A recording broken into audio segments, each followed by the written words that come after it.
Championnat du monde.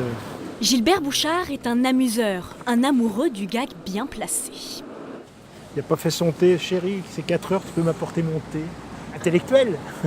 Pas trop quand même. Pour son dernier album, le dessinateur raconte Grenoble à travers son dédale de rue.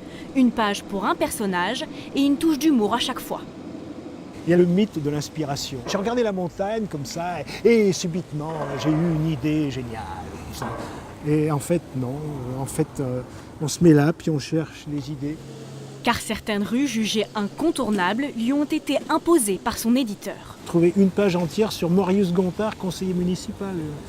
Du coup, je me dis Marius, il y a le côté méridional, le côté pagnol. Donc du coup, j'ai dit, peu cher, je suis né à peine à 300 km du centre de Marseille, puisqu'il est né ici. L'auteur nous invite à nous balader dans la capitale des Alpes et lever la tête vers ces plaques que certains croisent tous les jours. Ici, nous sommes donc rue Montorge. Car comme vous le voyez indiqué sur la plaque, si vous coupez le mot en deux, vous avez Monte et Orge, parce que cette rue est une montée et qu'on montait l'Orge jusqu'ici à la place Grenette, lieu où l'on vendait le grain. Je pense qu'une ville est une sorte de livre ouvert où on apprend toute l'histoire de la ville, pour peu qu'on s'y intéresse et qu'on soit quelque peu curieux.